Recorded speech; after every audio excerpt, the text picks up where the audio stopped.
Chances are you may have one or several sexual fantasies, and this can be completely normal and even healthy in some cases. But our next guest, Jenny, became immersed in something much darker as she crossed the intersection where sexual fantasy and reality collide. I was 22, reached that crisis point, working an 8-to-5 job, and does this mean I'm boring forever? And I just went digging, I went looking for trouble. I discovered there was a working dungeon not 10 miles from where I was living in LA, and I didn't even know what a dungeon was at the time. Dungeon is a place where people can go to carry out their fantasies that are outside of the traditional.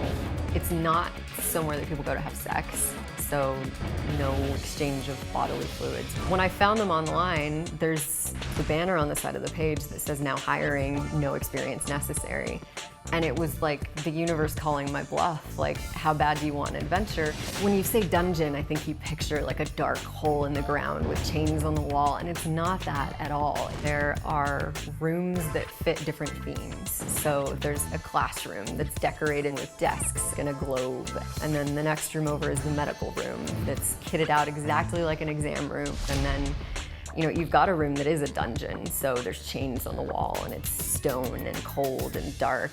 The fantasies definitely fell into broader categories, and you would see lots of repeating fantasies, but it was anything from foot fetishes to men who wanted to be forced to pretend to be dogs to the more traditional kind of corporal punishment type stuff with paddles and whips and floggers.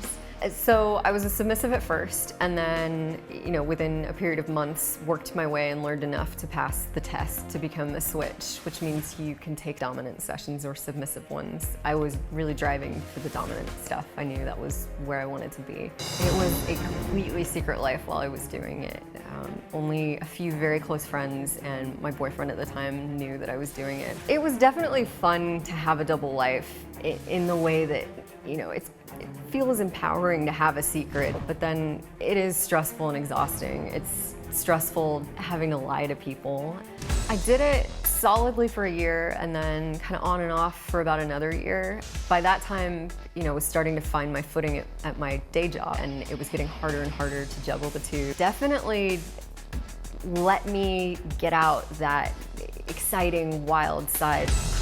Well, Jenny, it's so good to see you again.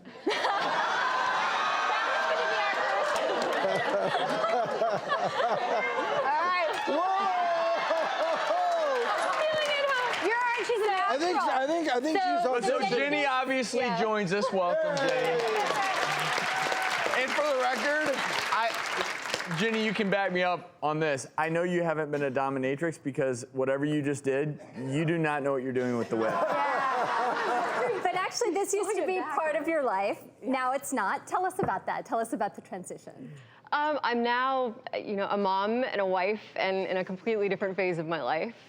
It got to be exhausting, lying to everyone and leading a double life. So it's definitely liberating now to be in a different phase and to be putting it out to the world. Does it have to be an either or? I mean, you looked really hot in one of those outfits, and how you did, how she cast. You do, but to embrace that side of you in a healthy way without kind of denying, like, look at that. I mean, to embrace that part of you and have a healthy sex life. So does it have to be either or? No, not at all. I think where the line is doing it professionally is a whole different experience from just having it be part of your lifestyle. So I definitely encourage people to incorporate it into their lifestyle and spice things up.